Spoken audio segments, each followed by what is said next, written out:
कितना case number है 25/2025-26 में इन लोग मेडिसिन दिए थे, आवेदन किए थे ऑनलाइन। तो मैंने फिर ये नया डेट था क्या ये? नहीं, उसी डेट को, ये डेट को ही मेडिसिन करने के लिए। यह कैसे होगा 1967 की डेट अभी कैसे रजिस्ट्री हो जाएगी? अब तो जानते हैं, सीओ साहब जानते हैं कैसे एक्सेप्ट कर रहे हैं। फिर हम उसमें ऑब्जेक्शन मारे, ऑब्जेक्शन मारने के बाद ना इसको रद्द कर दिया गया।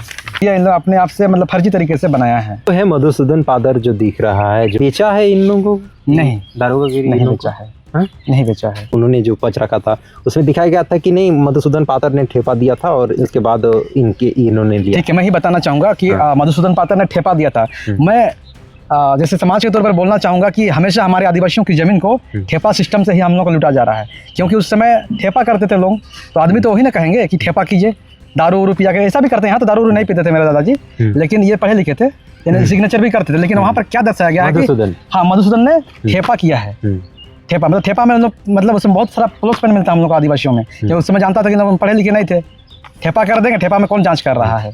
इस प्रकार हमारा इसका दलील बनाया फर्जी तरीके से और बताया गया कि नहीं ठेपा कर देते। मेरे पास ये भी है, जब वो केस लड़ा था। अब बात का बात बताइए, ये जमीन को बेचा, मान लीजिए बात का बात, तो फिर क्यों केस लड़ेगा कि हम जमीन नहीं बेचे हैं? 4-5 साल के बाद में ही लड़ा है केस कि हम जमीन नहीं बेचे। ऐसे करके पूरा परेशान 70 साल केस लड़ा। अच्छा, मधुसूदन पातर ही केस करते हैं। हाँ, तो इसमें कौन सा कोर्ट में?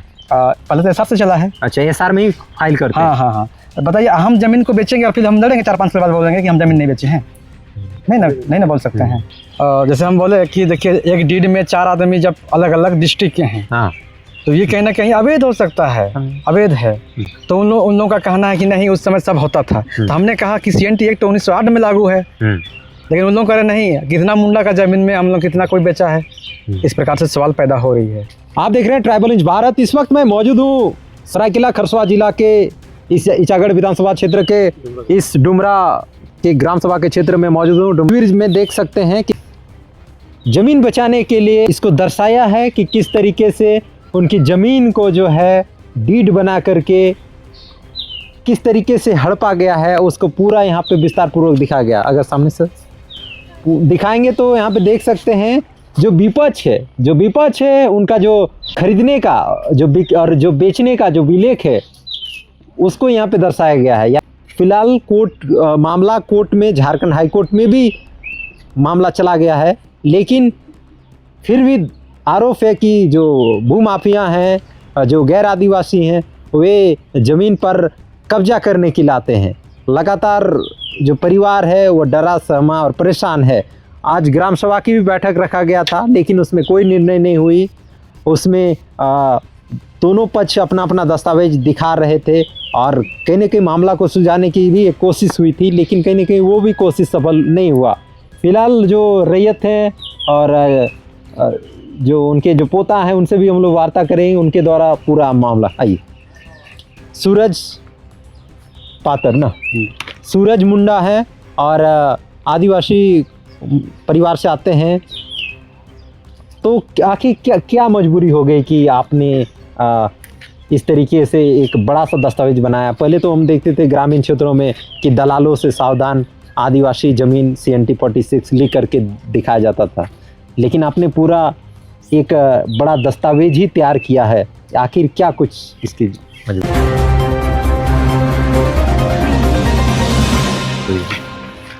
सबसे पहले आपके जितने भी दर्शक हैं सबको मैं झारखंडी जोहार करता हूं। आज हम एक बहुत बड़ा लक्ष्य बनाया है जिसमें लिखा गया विपक्षी के फर्जी विक्रय विलेख दलील के अनुसार, यानी जो म्यूटेशन इन लोग दायर किए थे उसी आधार पर मैंने इसको बनाया है। ठीक है, यहाँ पर लिखा गया है जैसे विक्रय, इसी को विक्रय विलेख बोलते हैं, विक्रयनामा भी बोलते हैं, बेनामा भी बोलते हैं, सेल डीड भी बोलते हैं। इसका दलील संख्या है 3156 और 23/6/1967 है। इसमें बताया गया, इसी आधार पर बता रहे हैं हम, इस आधार पर जो म्यूटेशन लोग दायर किए। हाँ जी, यहाँ पर है सेलर है, विक्रेता है मधुसूदन पातर। हाँ, इसका गांव अभी वर्तमान में है ये डुमरा, पोस्ट चितू, थाना इचागढ़, जिला सरायकेला खरसवा। और इसका जो फिर इसका नीचे वाला शंकर पातर जो दूसरा भाई है, इस आधार पर दूसरा भाई है, ग्राम डुमरा, पोस्ट चितू, थाना इचागढ़, जिला सरायकेला खरसवा है। लेकिन अब इतिहास में जाते हैं, जब 1967 था के समय का पता है। ग्राम डुमरा, पोस्ट चितू, मुख्य डाकघर उसका क्या था, इचागढ़ था, और थाना भी इचागढ़ था, अनुमंडल सरायकेला, जिला उसमें सिंहभूम हुआ करता था जब बिहार राज्य हुआ करता था उस समय। फिर जब बयार का बात करते हैं, जब यहाँ पर मेंशन किया गया है दरोगा गिरी पिता गोकुल गिरी, ये कहाँ के हैं? कुचाईकोट, श्यामपुर और कुचाईकोट, जहाँ छपरा पड़ता है, वर्तमान अभी बिहार है। राजवल्लभ गिरी पिता गोकुल गिरी, श्यामपुर, कुचाईकोट, छपरा। काली प्रसाद सिंह देव पिता दिगंबर सिंह देव, पता बोंगादर, बरिंदा, रांची। सनातन तांती पिता गेड़ा तांती, ग्राम सालुडी, इचागढ़ दर्ज है। इस आधार पर बोल रहे हैं आप। हम इतिहास को जानते हैं, इस डीडी में है, ठीक है। हम तस्वीरों के माध्यम से दिखाना चाहते हैं। ये जमींदार हुआ मधुसूदन पातर और शंकर पातर, ठीक है। आप देखिए क्या मजा यहाँ पर चखाते हैं। ये जो जमींदार हैं, ये क्या किए? सनातन तांती कहाँ के हैं? इचागढ़ के हैं, ठीक है। ये आगे कहाँ? दरोगागिरी, कुचाईकोट, छपरा के आगे। ये आगे बोंगादार, काली प्रसाद सिंह देव आगे, बोंगादार दुलमी। ये आगे राजवल्लभ, ये भी कुचाईकोट से आगे। आप 1967 का इतिहास आप नीचे में आते हैं, देखते हैं, थोड़ा ऊपर कीजिए। देखिए इसका गांव आता है श्यामपुर पोस्ट, कुचाईकोट थाना, कुचाईकोट अनुमंडल, गोपालगंज, जिला सारण। अभी पहले जो 1967 में, उस समय सारण जिला हुआ करता था यहाँ पर, दोनों का, दुर्गागिरी का और राजवल्लभ गिरी का, उस समय सारण जिला हुआ करता था। दूसरी बात है जो सालुडी का जो सनातन तांती हैं, इसका सालुडी उस पोस्ट सितू, थाना इचागढ़, जिला सिंहभूम, मुख्यालय चाईबासा, राज्य बिहार हुआ करता था। फिर हमारा जो है सेम है इसका, और इस मेरा सेम है। फिर नीचे जो आते हैं काली प्रसाद सिंह देव का, उसका आता है बोंगादार, बरिंदा, थाना सोनातू, अनुमंडल खूंटी, सोनातू और तमाड़, यानी उस समय लोहरदगा, खूंटी, ये वगैरह जितना भी है तो रांची जिला के अंतर्गत आते थे जब बिहार थे। और यहाँ मैप के जरिए हम दिखा सकते हैं, मैप में भी है, जब बिहार हुआ करता था सारा मेंशन है। तो अब बताइए यहाँ पर जो डीड है, क्या आदिवासी की जमीन जो CNT एक्ट में मेंशन है, यहाँ पर लिखा गया है, CNT का बुक भी हम दिखाए हैं, क्या 46 में जो मेंशन है कि अगर कोई आदिवासी जमीन आदिवासी के साथ खरीद बिक्री कर सकता है, लेकिन वो एक थाना के अंतर्गत होना चाहिए।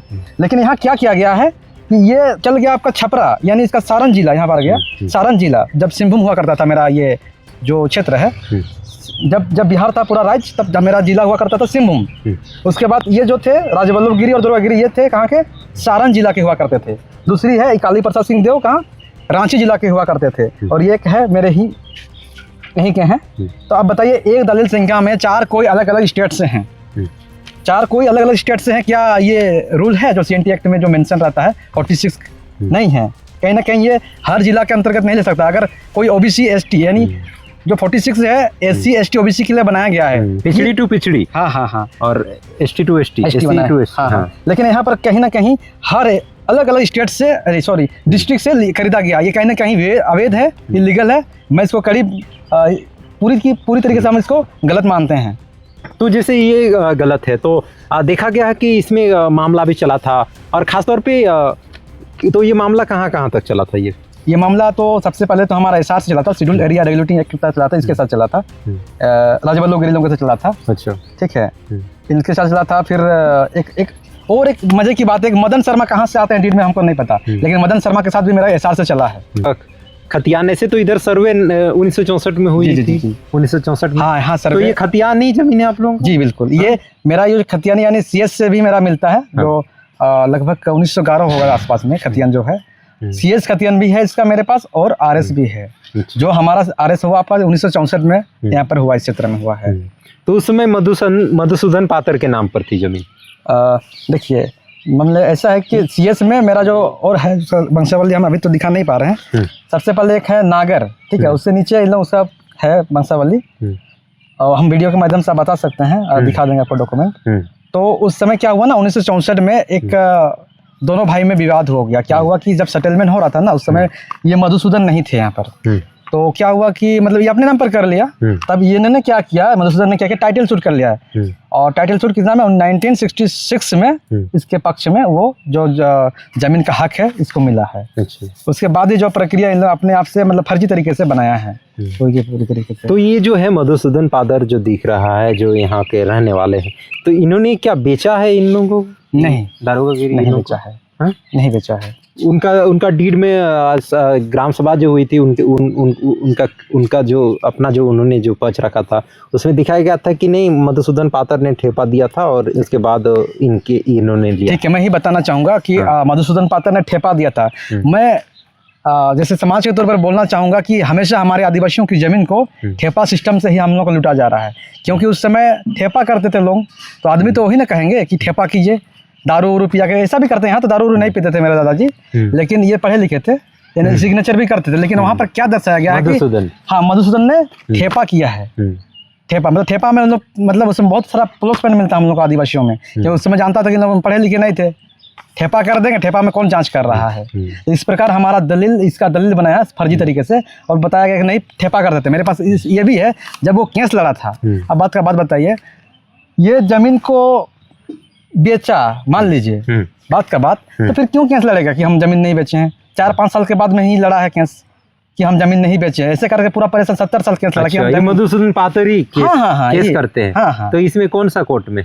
पहले तो एसआर से चला है। अच्छा, एसआर में ही फाइल करते हैं। हाँ। बताइए, हम जमीन को बेचेंगे और फिर हम लड़ेंगे 4-5 साल बाद बोलेंगे कि हम जमीन नहीं बेचे हैं? नहीं ना बोल सकते हैं।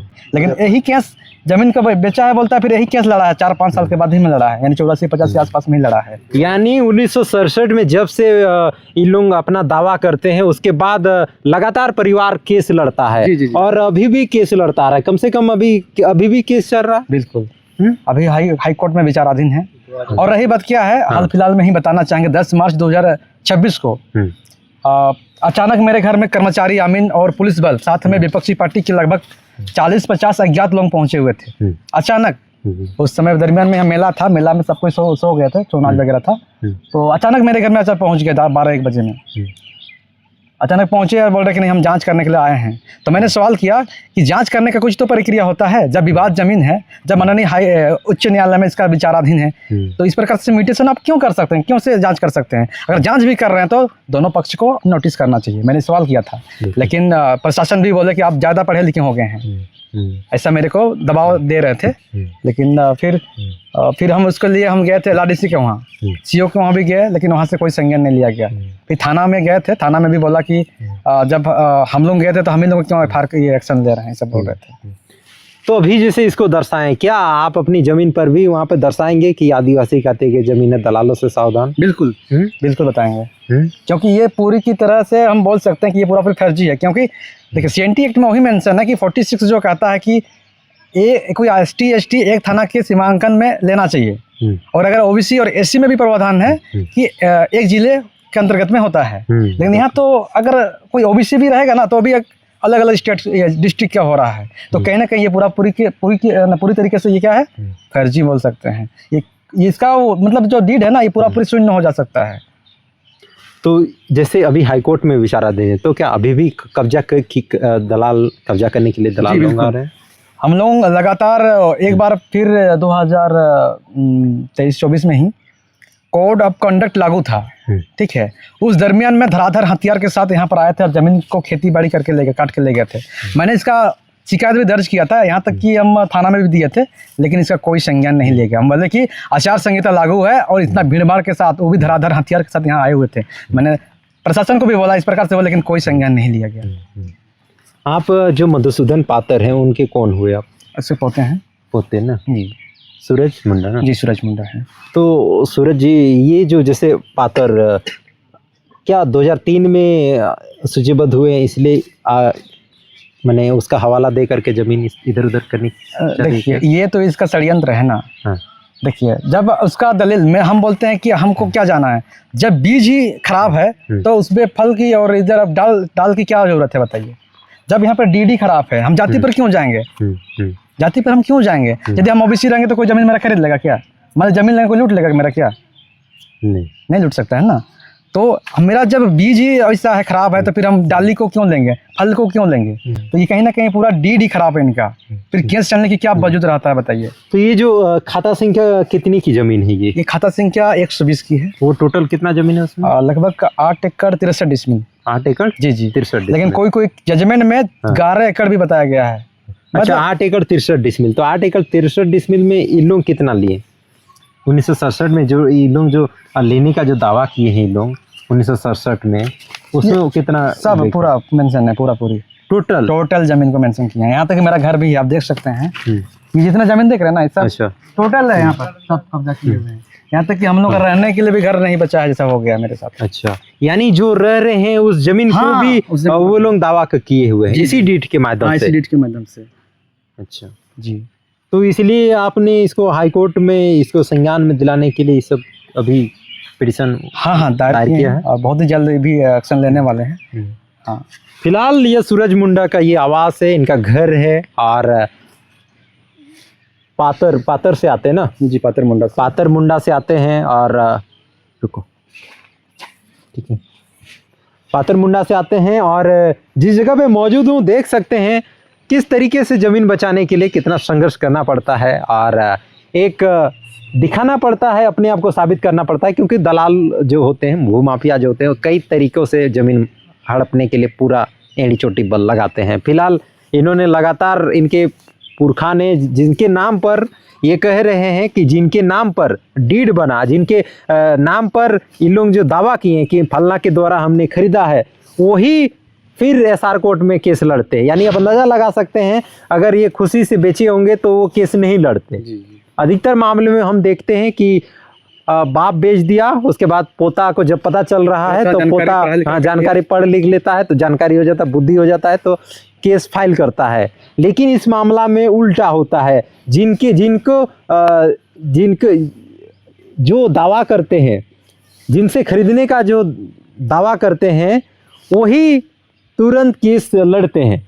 ये सबसे बड़ा प्लस पॉइंट है और कहीं ना कहीं एक संदेह के घेरे में है, ये डीड संदेह के घेरे में है कि किस तरीके से फर्जीवाड़ा की गई थी। उसी समय इनके दादा ने केस लड़ा, बतौर डिग्रियां भी हुई, फिर ओपोनेंट फिर फाइल किया, फिर केस चली। इस तरीके से लगातार कई केस लड़ा गया है। आपको विस्तार पूर्वक हम समझाएंगे भी और दिखाएंगे भी कि मामला किस तरीके से लगातार चला है, एक भी समय गैप नहीं रहा। क्या लगातार चली है केस?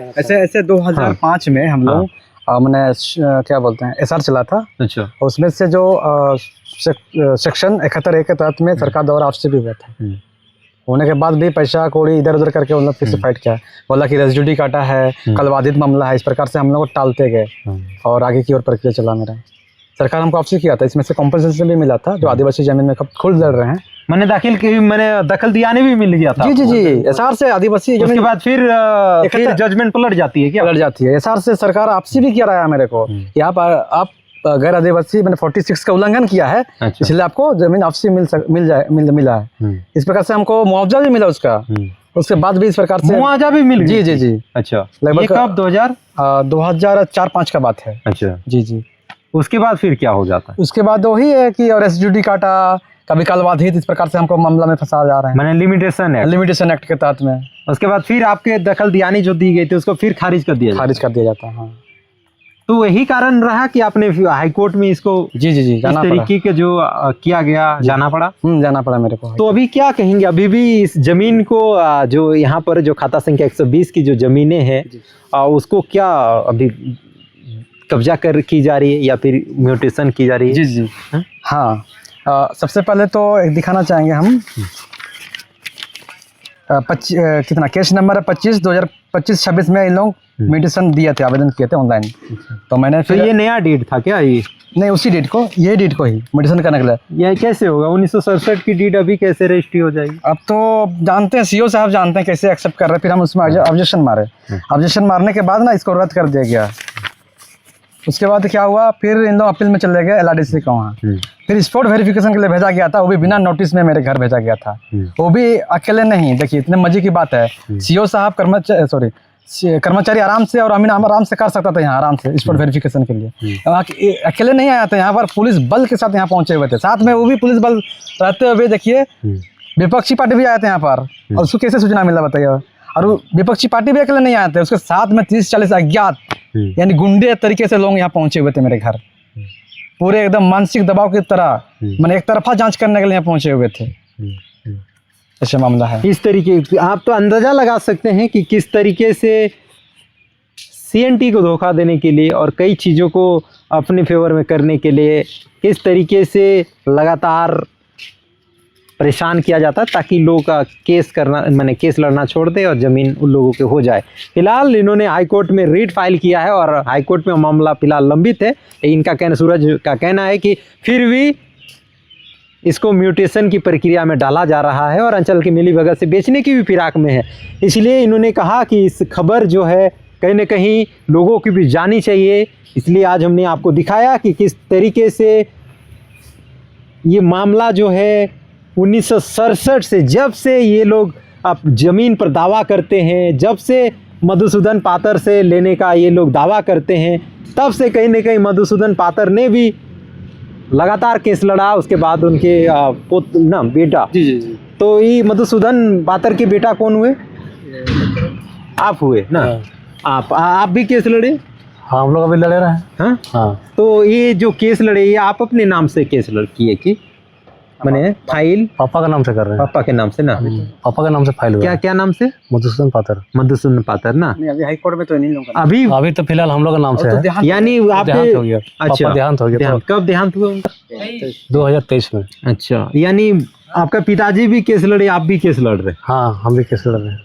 यहाँ पे आप अंदाजा लगा सकते हैं, वही मधुसूदन पातर जिनके नाम पर ये डीड, ये लोग जो दावा, ये लोग जो है गोकुल गिरी और जो जितने भी नाम है राजवल्लभ गिरी, काली प्रसाद सिंह देव, ये लोग जो है सनातन तांती ना, इन लोग जो है जो दावा करते हैं कि इनसे हमने लिया। उसके बाद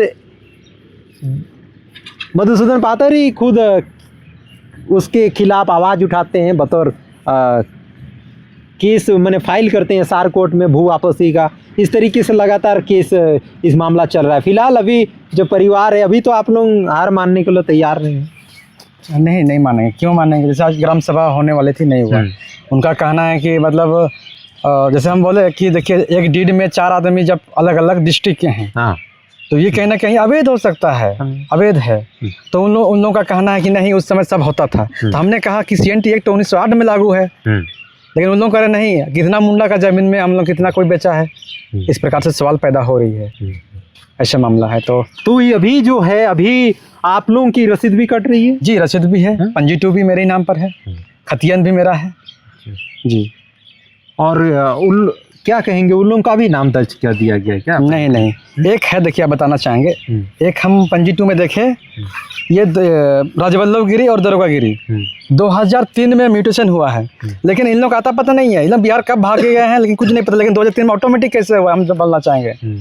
जब उन लोग यहाँ के है ही नहीं है, बिहार से कहीं इधर मुंशीगिरी करने के लिए आए हुए थे बाहर से। ये कुचाई कोट श्यामपुर उधर आपका जब उसमें पड़ता था, आपका सारण जिला पड़ता था, वहाँ से आए थे, यहाँ रोड ठेकेदारी करते थे। तो ये लोग पहले ही भाग चुके थे, लेकिन 2003 में प्लॉट रजिस्ट्री किए थे वो? उसको तो दिखना पड़ेगा, यहाँ पर दिखाना चाहेंगे आपको। देखिए, दरोगा गिरी किया है 2003 में, 2-3 में किया है। अब प्लॉट नंबर है आपका 673, उसके बाद आ गया 649, 1198, 1201, 1211 और 1770। देखिए, ये 2003 में किया गया है। 2003 में इन लोग पहले ही भाग चुके थे। आखिर कौन किया, जब उन लोग मौजूद नहीं थे यहाँ पर? ये सवाल बड़ी बनता है। तो अभी क्या इस जमीन पर वे दावा करने आते हैं? नहीं, दावा करने नहीं आते हैं, लेकिन ये जो बाद में जो सनातन तांती ऐड हुआ है, ये दावा करते हैं कि हम लोग उनसे जमीन लिए हैं। दूसरी बात है, एक कोई दलील में ही क्या दलील जमीन बेच सकता है, ऐसा भी सवाल पैदा हो रहा है। जैसे आपने कहा सनातन तांती, क्या इनका नाम है अभी पंजी 2 में? नहीं है। नहीं है, लेकिन फिर भी दावा कर रहे हैं। ऐसा भी कह रहे हैं कि उस समय जमीन, मतलब उन्होंने दलील के ऊपर दलील बेचा है, कि दलील के बाद दलील बेच सकता है, ऐसा नहीं ना है। उसका एक प्रक्रिया होता है, उसका मीटर खारिज दाखिल हो, उसके बाद जमीन मालिक बनता है, तब जमीन बेच सकता है। लेकिन यहाँ पर क्या हुआ है, इन्हीं लोग खरीद बिक्री हुआ है, इन्हीं का डीड से डीड बेचा गया है, लेनी देनी हुआ है। जब खरीद दाखिल भी नहीं हो रहा, लेनी देनी कैसे हो गया, बताइए। फिलहाल देख सकते हैं, क्या कहेंगे आप लोग, लगातार इस तरीके का और भी अभी आगे हाईकोर्ट में भी अपनी बातों के सुप्रीम कोर्ट तक जाएंगे अगर इस तरीके का फिर भी आप? हाँ, अभी आगे तक हम लोग चलते जाएंगे, छोड़ेंगे नहीं।